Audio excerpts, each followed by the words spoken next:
मेरी आवाज मिल रही है? कोई लोग कंफर्म करिए। Yes sir. ओके, म्यूट कर लीजिएगा बोल के। जब बोलना होगा तो अनम्यूट करते चलिएगा। आवाज आ रही है शायद दीपशिखा जी आपकी ज्यादा। विकास जी हैं, डीके जी हैं। जी सर, आवाज आ रही है। हाँ, राहुल जी, विष्णु जी, दीपशिखा जी, विकास पांडे। इसमें कैग के साथ साथ राजभाषा वाले भी हैं। आइए आइए, सब डिपार्टमेंट वालों का स्वागत है। दीपशिखा जी, आप लोग का कुछ अपडेट आया क्या अभी आप लोग डिपार्टमेंट का? मार्च तक होने।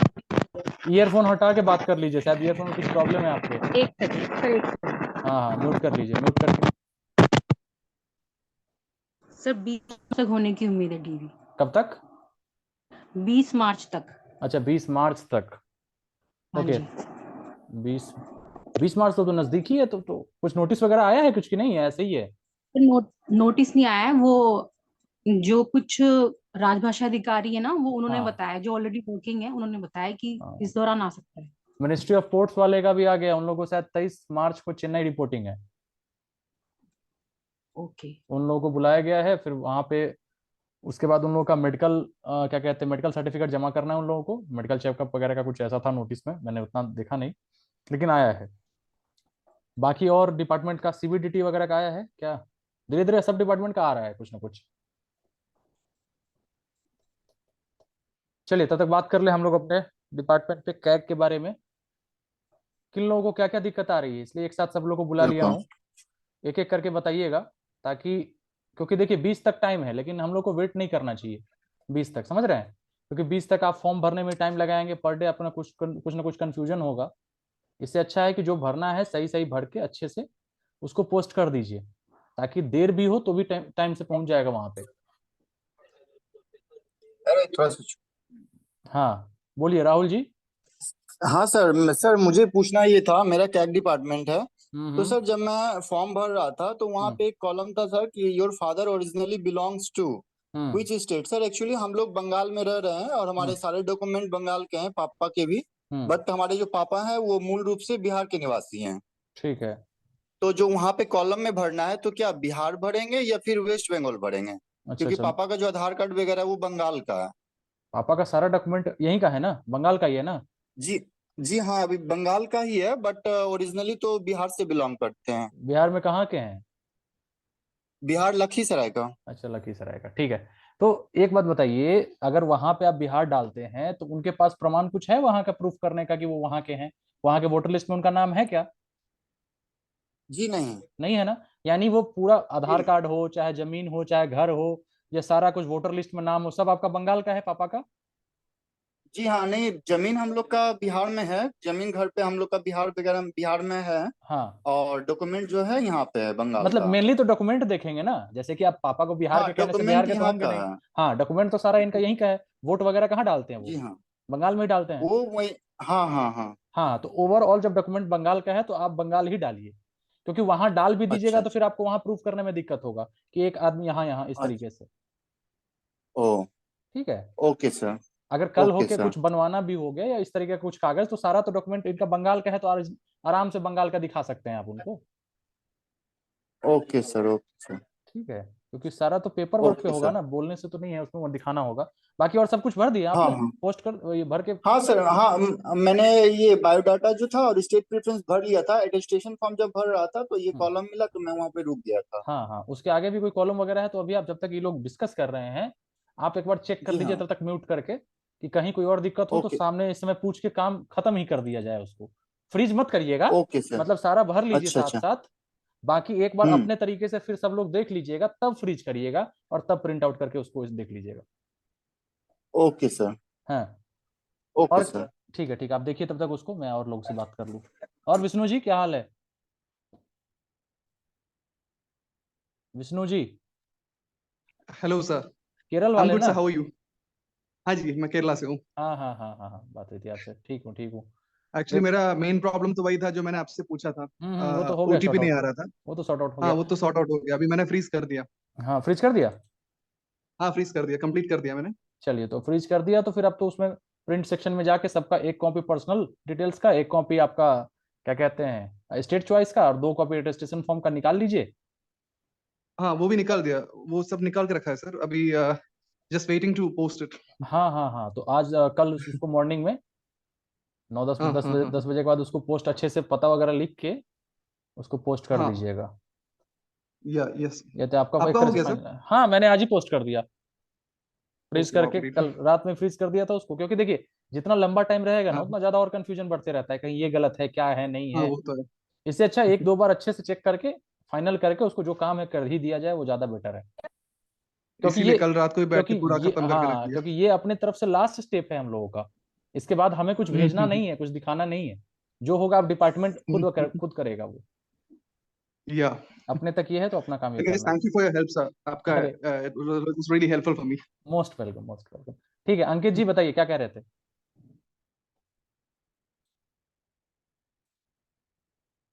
और किन्हीं को दिक्कत आ रही है फॉर्म भरने में, बताइएगा। ये वीडियो वैसे मैं अपने चैनल यूट्यूब पे भी डाल दूंगा, ताकि बाद में जो लोग अभी नहीं जुड़ पाए हैं वो भी देख लीजिएगा।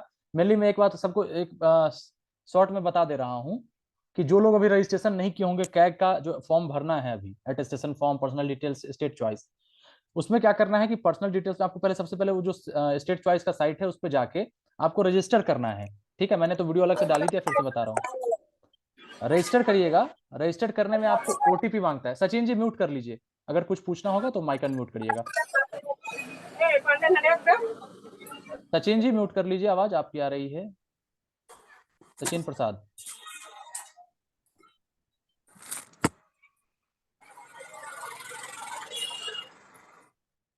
देखिए, तो मैं कह रहा था कि आपको रजिस्ट्रेशन करना है। रजिस्ट्रेशन में आपको मोबाइल का ओटीपी, क्या कहते हैं, ईमेल का ओटीपी, और जो मोबाइल नंबर का ओटीपी वो मांगता है। वो बहुत लोगों का नहीं आ रहा है, तो उसको स्किप कर दीजिए। वो दोनों बॉक्स जो है ओटीपी डालने वाला, उसको खाली छोड़ दीजिए। उसके बाद आप क्या करिए कि आप कैप्चा कोड फिल करिए और सबमिट कर दीजिए, ओटीपी वाला ब्लैंक भी छोड़ के। ठीक है, जैसे ही सबमिट करेंगे तो आपको लगेगा कि फिर से वही पेज ओपन हो गया है, लेकिन उसको स्क्रॉल करके देखेंगे तो ऊपर में लिखा आएगा you have been registered successfully करके, एक रेड कलर में मैसेज आता है। आपको लगेगा कि भाई, उस चक्कर में क्या हो रहा है, कई साथी हमारे क्या कर रहे हैं कि 2 बार 3 बार अलग अलग यूजर आईडी, अलग अलग पासवर्ड से रजिस्टर कर रहे हैं। हर बार उनका रजिस्टर हो जा रहा होगा अलग अलग से, लेकिन क्या है कि उसमें लिख रहा होगा कि ऑलरेडी रजिस्टर्ड। बाद में जब देखते हैं कि रजिस्टर हो चुका है, फिर उनको अपना यूजर आईडी पासवर्ड याद नहीं रहता है, क्योंकि 3 4 बार वो चेंज कर चुके होते हैं। आज एक और साथी थे राजस्थान के, उनका भी यही प्रॉब्लम था। फिर उनका मैंने फॉरगॉट पासवर्ड करके खुद से मैंने वो किया, फिर उनका हो गया। तो वहां पे खाली रख के भी रजिस्टर करिए। फिर उसके बाद जो रजिस्टर कर रहे हैं आप, यूजर आईडी और पासवर्ड जो बना रहे हैं, उसको उसी समय कॉपी पे नोट कर लीजिए। ठीक है, क्योंकि होता है कई बार पासवर्ड हम नया सोचते हैं कि बना लेते हैं, लेकिन बाद में याद नहीं रहेगा तो दिक्कत होगी। उसको वहां पे कर लीजिए। फिर लॉगिन सेक्शन में आइए। लॉगिन सेक्शन में अपना जो यूजर आईडी बनाया है, जो पासवर्ड बनाया है, उसको फिल करिए। ठीक है, अगर पासवर्ड भूल जा रहे हैं तो आप क्या करिए, फॉरगेट पासवर्ड में फिर से पासवर्ड रीसेट करके लॉगिन करिए। लॉगिन करने के बाद मैंने बताया था क्या करना है। सबसे पहले डाटा एंट्री वाले सेक्शन में जाना है। उसमें सबसे पहले आपको अपना बायोडाटा फिल करना है, नाम पता जो भी है। मैं बायोडाटा वाले सेक्शन में बता दे रहा हूँ अपना, कि नाम है, रोल नंबर है, रोल नंबर डालिएगा सही से। तो जैसे ही नेम और रोल नंबर, अपना एसएससी का रजिस्ट्रेशन नंबर उसमें होगा शायद, वो सब रजिस्ट्रेशन करते वक्त ही आ जाता है। जैसे ही सही से डालेंगे ना, आपका रैंक शो कर जाएगा। अगर आपका रैंक सही शो कर रहा है, इसका मतलब आपने सारा डिटेल सही। ठीक है, डेट ऑफ बर्थ वगैरह फिल करिए, फादर्स नेम है, मदर्स नेम है, जेंडर है, कैटेगरी है। देखिए कैटेगरी में मैं बता दूं, ईडब्ल्यूएस वालों के साथ समस्या क्या आ रही थी कि उनका ईडब्ल्यूएस सेक्शन शो नहीं कर रहा था। ओबीसी था, एससी एसटी था, अनरिजर्व था, लेकिन ईडब्ल्यूएस नहीं था। तो मैंने भी मेल किया, कई सारे साथी ने मेल किया, उधर से रिप्लाई क्या आया, सेलेक्ट यूआर। यानी ईडब्ल्यूएस वाले को यूआर वाले सेलेक्ट करके ही आगे बढ़ना है। ठीक है, तो ईडब्ल्यूएस वाले भी यूआर सेलेक्ट करेंगे। उसके बाद क्या करना है, इनको डिटेल्स भरना है 10th 12th ग्रेजुएशन और पोस्ट ग्रेजुएशन का। उसमें आप अपना बोर्ड या यूनिवर्सिटी फिल करिए, कौन सा स्ट्रीम था वो फिल करिए। देखिए स्ट्रीम जो है आपका ग्रेजुएशन में ही फिल होगा, बीए, और पोस्ट ग्रेजुएशन में एमए, क्योंकि इसमें जो भी सब्जेक्ट आपका हो इसी तरह से फिल करिएगा। फिर ईयर ऑफ पासिंग आपका मांगा है, मार्कशीट पे देखिएगा आपका डेट ऑफ इशू होता है, वो पासिंग का ईयर होगा, वो डाल दीजिएगा। फिर परसेंटेज ऑफ मार्क्स डालना है। ठीक है, प्रोफेशनल क्वालिफिकेशन का एक कॉलम है, उसमें क्या करना है, आपको अदर्स टिक कर देना है। बस उसमें ये नहीं डालना है कि पीजीडीटी कहाँ डालू नहीं डालू, अदर्स टिक करके छोड़ दीजिएगा, दैट्स इट। मैरिटल ये क्या है, स्टेटस है, शादीशुदा है तो ठीक है, नहीं तो फिर अनमैरिड वगैरह डाल दीजिए। उसके बाद एम्प्लॉयमेंट स्टेटस, अगर आप पहले से जॉब में हैं तो यहाँ पे एम्प्लॉयड लिखेंगे, नहीं तो अनएम्प्लॉयड टिक करेंगे, ठीक है। और अगर एम्प्लॉयड क्या कहते हैं, एम्प्लॉयमेंट टाइप भी, अगर एम्प्लॉयमेंट में आप हैं, जॉब है आपकी, तो किस तरह का है वो फिल करिएगा, नहीं तो नो करिएगा उसमें। फिर मदर टंग आपका क्या है, और इसके अलावा कौन सा लैंग्वेज आप जानते हैं, जैसे मेरा मदर टंग क्या है, मैंने हिंदी लिखा है, फिर दूसरा कोई लैंग्वेज पूछा है उसमें मैंने इंग्लिश लिख दिया है, ठीक। उसके बाद एड्रेस ऑफ कोरेस्पोंडेंस है और परमानेंट एड्रेस है। देखिए कोरेस्पोंडेंस का ये क्या मतलब होता है कि जो टेम्पररी आपका एड्रेस होता है, ठीक है। जैसे मान लीजिए कोई किराए के मकान पे दिल्ली में रह रहा है और कोई वो प्रॉपर वो यूपी का है, अगर तो उसका परमानेंट एड्रेस जो होगा, जो आधार कार्ड पे जो पता होता है, जो उनका पैतृक गांव होता है, वो उनका परमानेंट एड्रेस होता है। कोरेस्पोंडेंट एड्रेस होता है जो टेम्पररी रूप से आप किराए के मकान पे जहां भी रह रहे हैं, ठीक है, वो कोरेस्पोंडेंस में डालेंगे। अगर कोई लोग घर पे ही रह रहे हैं, कहीं बाहर नहीं है, तो कोरेस्पोंडेंस में अपना जो प्रॉपर फुल एड्रेस है वो डालिए, और परमानेंट वाले में सीधा टिक कर दीजिए, अगर सेम कोरेस्पोंडेंस की तरह है तो टिक करिएगा। परमानेंट वाले में भी आपका कोरेस्पोंडेंस एड्रेस अपने आप कॉपी हो जाएगा, दोनों में आपका सेम एड्रेस हो गया। इसका स्टेट ऑफ डोमिसाइल, देखिए डोमिसाइल का मतलब क्या हुआ कि आपका अपना राज्य कौन सा है। कोई किराए के मकान पे दिल्ली में रह ले उससे बात नहीं होती है, आपका आधार कार्ड पे क्या पता दिया हुआ है, आपका मूल जो एकदम ओरिजिनल एड्रेस है वो किस राज्य का है। जैसे कोई यूपी का है तो स्टेट ऑफ डोमिसाइल में यूपी डालेगा। रही बात उनके पास अभी डोमिसाइल सर्टिफिकेट नहीं है, तो कोई दिक्कत नहीं है, आपको अपना एड्रेस दिखाने के लिए आधार कार्ड सफिशियंट होता है। लेकिन अभी फिलहाल समय है, तो आप अभी भी अप्लाई कर देंगे, 10 रोज के 15 रोज में बन के वो आ जाता है, डोमिसाइल वाला ऑनलाइन ही अब हो जाता है। तो आप टिक कर दीजिए, बनने के लिए दे दीजिएगा, कोई दिक्कत विशेष नहीं है उसमें, ठीक है। आगे बढ़ता हूं। कॉन्टैक्ट नंबर है, ईमेल आईडी है, आप अपना डाल देंगे। फिजिकली हैंडीकैप्ड, यस नो टिक करना है। सर्विसमैन, एक्स सर्विसमैन है नहीं है, यस नो करना है, इसमें कुछ है नहीं। पॉइंट नंबर 22 है, whether willing to join as junior Hindi translator in IAAD, Indian audit and accounts department होता है इसका, ठीक है, कैग के अंदर यही डिपार्टमेंट है, इसी में आपको जॉब मिल रही है, तो इसमें आपको यस टिक करना है, ठीक है। उसके बाद ये पेज निकल जाएगा, इसको प्रिंट आउट करके आप साइन कर लेंगे फ्रीज करने के बाद। आवाज जा रही है ना? आवाज मिल रही है? कंफर्म करेंगे एक बार।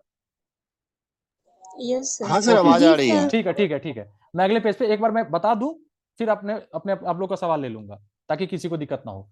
फिर उसके बाद बायोडाटा सेक्शन आपका इतने पे ही कंप्लीट हो जाता है, ठीक है। आप लोग भर लिए होंगे तो भी मैच कर लेंगे कि क्या ऐसे ही आप लोगों ने किया है, जो नहीं भरे हैं उनको भी एक आइडिया लग जाएगा। और इसका प्रॉपर वीडियो चैनल पे डला हुआ है लर्नर्स फेलो के, पूरा स्टेप बाय स्टेप बताएं, वहां भी आप देख लीजिएगा, समझ लीजिए। फिर उसके बाद सर डाटा, एक क्वेरी है हाँ बोलिए ना।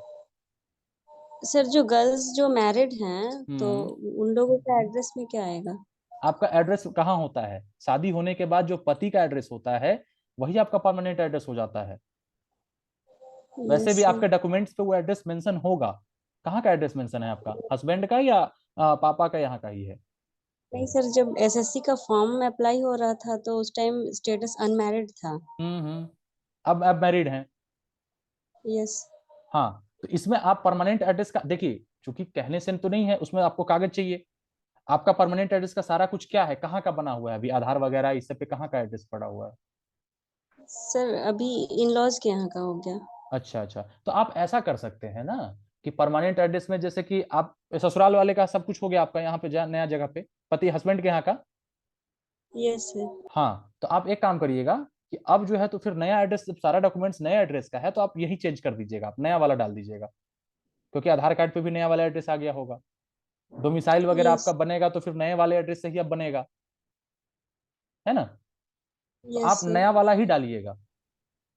सर एक और प्रॉब्लम आ रही है, वो हाँ, जो फोटो और सिग्नेचर अपलोड का है मैं ना। आता हूँ उस पर, 2 मिनट रुक जाइएगा जरा, मैं एक बार कंप्लीट कर लेता हूँ फिर आपका सवाल ले लूंगा, ठीक है। देखिए, फिर आपका जो पर्सनल डिटेल्स जो फिल हो जाता है उसके बाद आपका सेकंड, फिर डाटा एंट्री वाले पे जाइएगा, स्टेट चॉइस का ऑप्शन है वहां पे, उस पर क्लिक करिएगा। उसमें कुछ खास नहीं है, आपका नाम, रोल नंबर, रैंक और कैटेगरी ऊपर में शो होता रहेगा, उसको चेंज नहीं कर पाएंगे आप।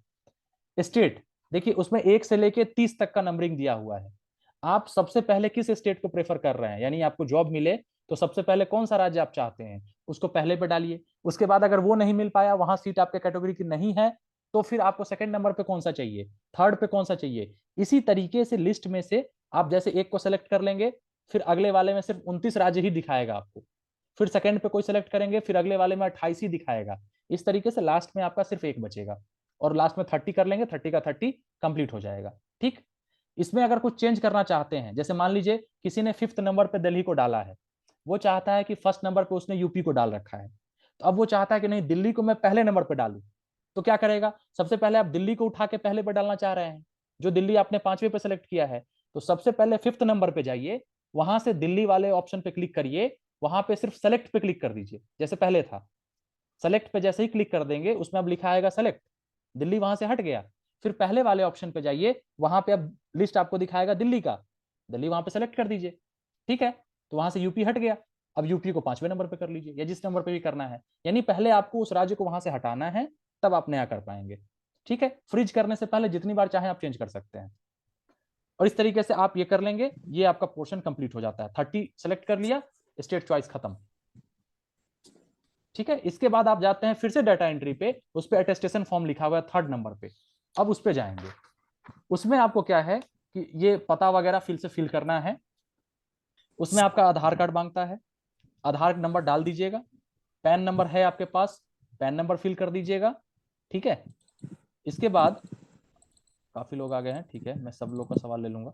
उसके बाद आपको क्या करना है कि नेशनलिटी तो इंडियन लिख दीजिएगा, उसमें डेट ऑफ बर्थ जो आपका है वो करिएगा, प्रेजेंट एज जो है वो अपने आप ले लेगा वो, कि यानी अभी के एज पे आप कितने एज के हैं, वो इतना लिख देगा कि जैसे इतना ईयर, इतना महीना, इतना डेज। ठीक है, उसके बाद एक कॉलम आता है एज ऑफ मैट्रिकुलेशन का, यानी कि मैट्रिकुलेशन का मतलब वो 10th, यानी वो अपने आप ले लेगा कंप्यूटर। ठीक है, कि कितने एज में आपने 10th क्लास पास किया। ठीक है, उसमें आपको कुछ नहीं करना है।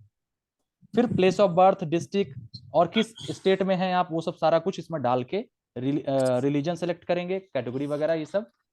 ठीक है, उसके बाद नेक्स्ट आता है आपका, ये इंपॉर्टेंट है, ध्यान दीजिएगा कि इसमें लिखा हुआ है पॉइंट नंबर 10 अटेस्टेशन फॉर्म का, कि आप पिछले 5 साल में, जैसे आज का डेट है ना, आज के डेट से पहले 5 साल तक, पिछले 5 साल में आप कहां कहां 1 साल से ज्यादा रहे हैं। ठीक है, जैसे कोई कहेगा मैं नानी के यहाँ रहा हूं 2 महीने, गर्मी छुट्टी में गया था, वो नहीं फिल करना है, आपको फिल करना है 1 साल। जैसे पढ़ाई के लिए कोई कहीं जाता है, किसी ने ग्रेजुएशन कर रखा होगा किसी और शहर से, ठीक है, कोई जो है क्या कहते हैं कि पोस्ट ग्रेजुएशन कहीं और से किया होगा, कोई दिल्ली से किया होगा, तो वो अगर साल भर से ज्यादा ड्यूरेशन आप कहीं पे टिके हैं अपने परमानेंट एड्रेस के अलावा, वो आपको फिल करना है। जैसे देखिए, मैं अपना एग्जांपल ले लूं कि जैसे मेरा 3 साल ग्रेजुएशन बीएचयू में हुआ, बनारस में रहा, मैं प्रॉपर बिहार का रहने वाला हूं, तो मैंने फिल किया 3 साल जो है, एक डेट से, मतलब एक डेट कैसे ले सकता हूं, तो भाई जैसे सिंपल सी बात है, इसमें कुछ खास वैसा स्ट्रिक्ट रूल नहीं है।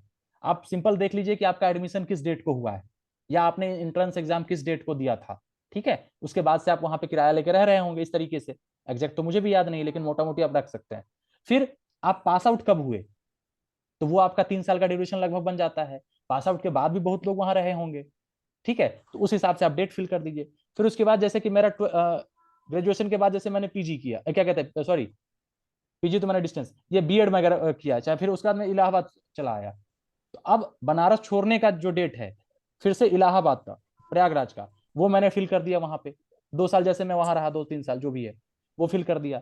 उसके बाद से मैं अभी वर्तमान पते पे रह रहा हूँ, तो फिर 3rd कॉलम में मैंने क्या किया कि जिस डेट को वहां इलाहाबाद लीव किया, जो सर्टिफिकेट वगैरह, उस डेट से और अभी तक मैं अपने वर्तमान पते पे, यानी जो परमानेंट एड्रेस है वहां पे हूँ, तो वो वाला कॉलम मैंने खाली छोड़ दिया। क्यों?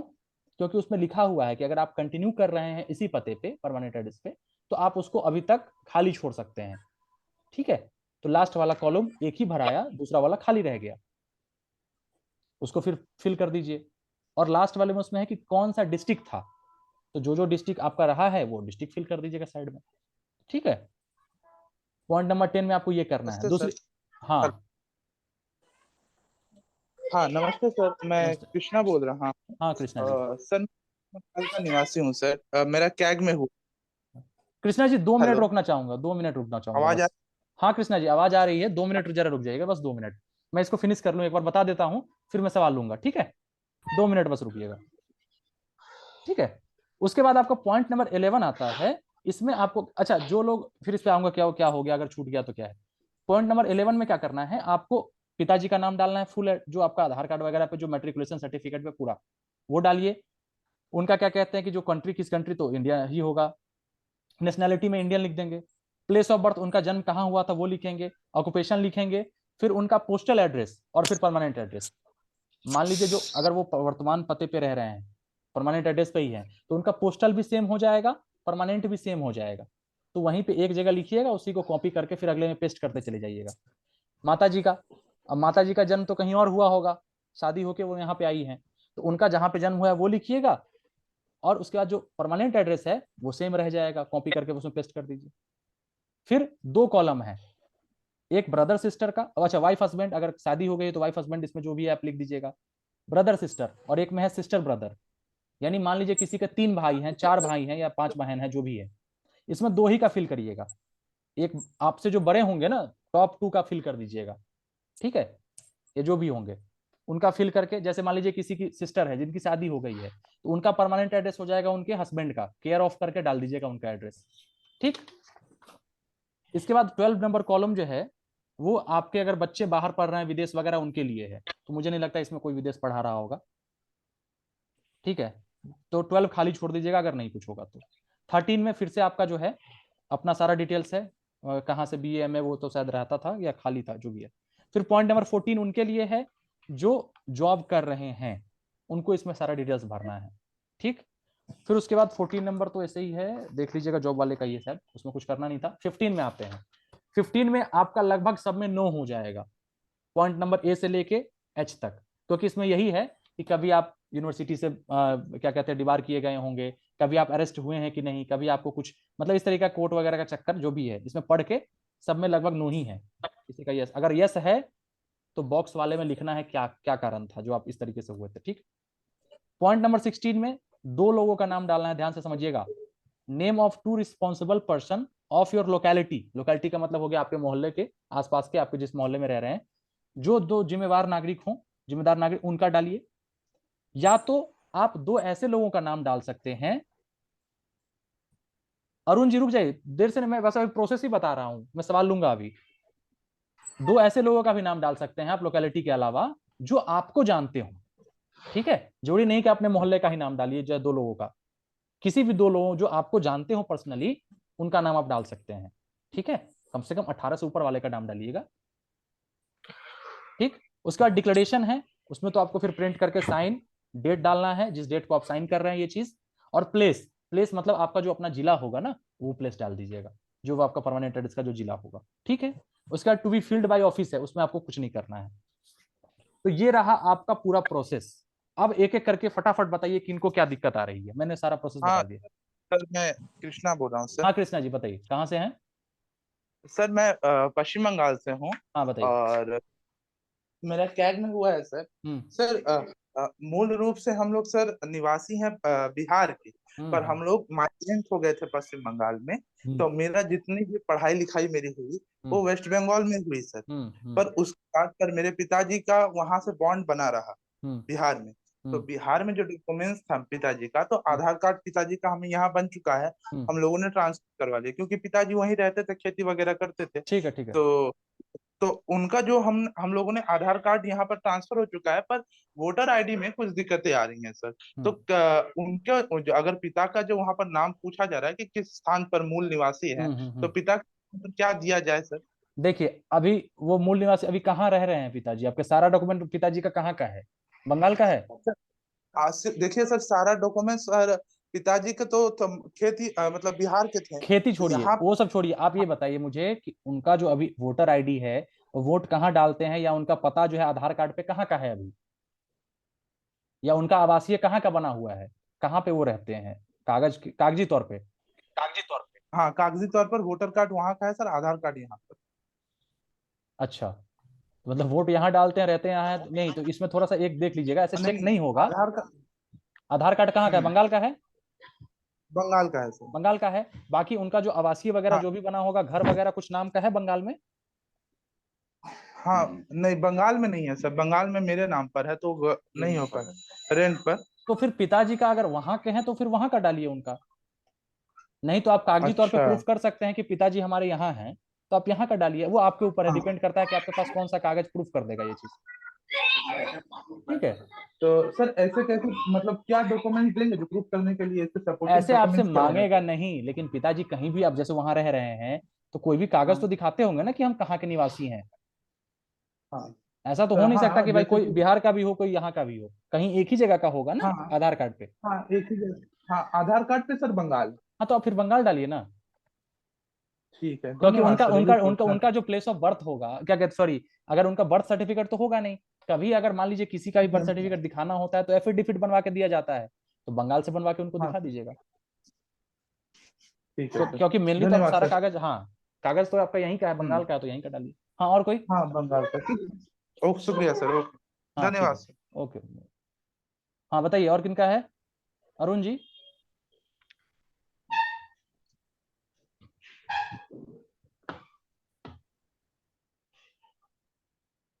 अरुण जी बताइए, कुछ आ रही है आवाज? हाँ बताइए और किनका किनका हेलो सवाल है, फटाफट हाँ बताइए। हेलो। हेलो सर, आवाज आ रही है? हाँ एक लोग कोई बोलिए, हाँ बोलिए, राखी जी बोल रहे हैं, अरुण जी बोल रहे हैं, कहाँ गए? सर मैं बोल रहा हूँ कि थोड़ा कॉलम 10 समझा देते हैं क्योंकि मैं कभी कहीं ना जॉब किया हूँ, तो बर्थ प्लेस से ही मैं अपने कॉलम स्थान 10 मूल किसका? निवास पे ही रहा। किसका किसका कॉलम 10? पर्सनल डिटेल्स का, टैग का सर। बायोडाटा? नहीं अरे वो तो ठीक है, 3 फॉर्म है नहीं अच्छा मेरे। हाँ सर, हाँ अटेस्टेशन फॉर्म का सर। अटेस्टेशन फॉर्म का कॉलम 10, ओके वेट। 10 आप कहाँ रहे हैं 5 साल, पिछले 5 साल में कहीं और रहे हैं अपने मूल पते के अलावा? नहीं सर, नहीं सर, कहीं कुछ नहीं। नहीं करिए, इसमें आप सीधा डालिए तो 5 साल पहले का डेट कोई डाल दीजिए, ठीक है? जैसे डेट फ्रॉम है ना, डेट फ्रॉम है जी सर। शुरुआत, तो उसमें 5 साल पहले का कोई डेट डालिए, ठीक है? उसके बाद डेट टू खाली छोड़िएगा, अगला बॉक्स जो है, और फिर रेसिडेंशियल एड्रेस फुल में अपना जो वर्तमान पता है वो डाल दीजिएगा, और अपना जिला का नाम उसके आगे डाल दीजिएगा, काम खत्म। अच्छा ठीक है, ठीक है सर, थैंक यू सर। हाँ आगे बताइए किसका और क्या है? सर डोमिसाइल मतलब सबको लगेगा या फिर कोई अदर स्टेट में जाके रह रहे हैं उनका ही लगेगा? नाम बता दीजिए। पूजा जी, हाँ कहाँ से बोल रहे हैं पूजा जी? पूजा, हाँ, वेस्ट बंगाल। हाँ क्या कह रहे हैं, डोमिसाइल किसका लगेगा? डोमिसाइल जो सर्टिफिकेट होता है ना सर, हाँ हाँ, जैसे कि हम वेस्ट बंगाल में ही शुरू से रह रहे हैं, तो क्या हमको डोमिसाइल सर्टिफिकेट लगेगा कभी? तो कहीं से रह रहे हैं तो ये तो कागज आपका प्रमाण करेगा ना, जी सर। मैं कहाँ रह रहा हूँ ये तो कागज ही बताएगा, तो इसीलिए डोमिसाइल बनवा लीजिएगा, जरूरत पड़ सकता है, मान लीजिए जो अच्छा। चीज मांगे हम पहले से प्रिपेयर क्यों ना रहे, ऐसे आधार कार्ड पे तो आपका पता है सब कुछ है, लेकिन डोमिसाइल सर्टिफिकेट आप बनवा लीजिएगा तो क्या दिक्कत है, अभी तक समय पड़े, आप बन जाएगा आपका, ठीक है? सर वो कैसे बनेगा? आप ब्लॉक से संपर्क करिए, ये सब चीजें बिहार में जैसे मैं बताऊं तो ब्लॉक से बनती है, आपका जो ब्लॉक होगा ना, प्रखंड ऑफिस होगा, वहां से बनता है, तहसीलदार वगैरह आपके ये बनाते हैं, यहाँ तो ऑनलाइन सर होता है। अभी तो उसका कोई मतलब, अभी अटेस्टेशन फॉर्म में तो उसका कोई रोल नहीं ना है सर। अभी कोई जरूरत नहीं है, मैं बाद की बात बता रहा हूँ, आप बनवा के रख लीजिएगा, बाद में अगर मांगे तो दिखाइएगा, नहीं तो अपने पास पड़ा रहेगा, कौन सा पैसा लगता है उसमें, ये तो सरकार की तरफ से मुफ्त में बनता है, ठीक है? जी सर। सर एक और क्वेश्चन था, जैसे कि बोलिए। मतलब फादर का डिटेल्स मांगा है, नेम वगैरह, एड्रेस हाँ वगैरह, जिसके पापा नहीं है वो क्या करे सर? तो फादर मतलब का, जो परमानेंट एड्रेस, तो जिसके पापा, एड्रेस वगैरह मांग रहे हैं ना, और क्या करते हैं अगर जिसके नहीं है, मान लीजिए 2-3 साल पहले डेथ हो गया है, हाँ हाँ हाँ, तो उसके लिए? तो उनके लिए तो फादर्स के नेम में तो लेट लगा के डालते ही है ना, फादर्स का नेम तो डालना ही हाँ पड़ता है। नेम तो डालेंगे ही सर, एड्रेस वगैरह भी डालेंगे, और क्या करते हैं वो जो पहले करते थे वही डाल देंगे, जस्ट क्या खाली नेम में क्या लेट लगा करते हैं, देंगे। हाँ उनका ऑक्यूपेशन वगैरह डाल दीजिएगा जो पहले थे वो, जी जी जी ठीक है, जो भी थैंक था यू। वो अपना डाल दीजिएगा। हाँ आगे किसी का? जी sir, thank you sir. Welcome. और किसी का सवाल? हेलो। हाँ बोलिए, हेलो। सचिन जी बोलिए। जी सर, बोल रहे कि सर, जी सर बोल रहे कि आज मैं न्यू रजिस्ट्रेशन कर रहा था, हाँ तो रजिस्ट्रेशन ठीक से हो नहीं पा रहा था।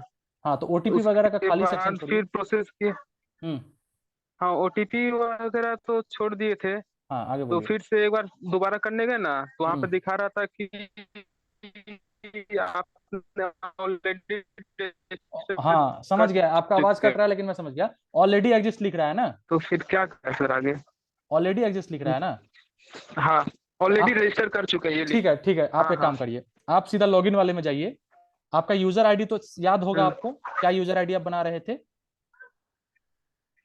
यूजर आईडी तो याद होगा ना क्या? यूजर आईडी वो, हाँ सर याद है? लेकिन वो ले नहीं रहा है। सुनिए सुनिए सुनिए सुनिए सुनिए, आप क्या किए होंगे, 2-3 बार पासवर्ड क्रिएट कर दिए होंगे, आपके नेटवर्क नहीं है, थोड़ा सा नेटवर्क में आइए, मेरी बात समझ लीजिए, आप लॉगिन में जाइए, यूजर आईडी डालिए, ऊपर में जहां डाटा एंट्री का ऑप्शन है ना, उसी के आसपास देखिएगा फॉरगेट पासवर्ड का ऑप्शन है, ठीक है? तो आप यूजर आईडी क्लिक करके फॉरगेट पासवर्ड पे क्लिक कर दीजिएगा, ठीक है? इस तरीके से आप वहां पे फिर से बोलेगा, आप अपना मोबाइल नंबर डालिए, ये सब रोल नंबर डालिए, ये सब डाल के सारा डिटेल्स डालिएगा, फिर उसके बाद एक ओटीपी आएगा, ओटीपी डालिएगा, उसके बाद नया पासवर्ड क्रिएट करने का ऑप्शन आएगा। एक कोई अच्छा सा बढ़िया सा पासवर्ड क्रिएट करिएगा, उसको कॉपी में नोट कर लीजिएगा, पासवर्ड आपका फिर से सेट हो जाएगा। उसके बाद फिर से लॉगिन वाले पेज पे आके यूजर आईडी और जो नया पासवर्ड आपने बनाया है डालिएगा, आपका काम हो जाएगा। ठीक है, करके देखिएगा, बाकी कोई दिक्कत होगा मैसेज कर दीजिएगा मुझे। आगे किसी का? ये तो गलत बता रहा है, तो मैं पहले डाला था। हो जाएगा, आप ये करके देखिए ना, बहुत सारे लोग ऐसा हुआ है। हेलो, हाँ बोलिए विजय हेलो। जी, विजय जी बताइए। Good evening sir. Good evening.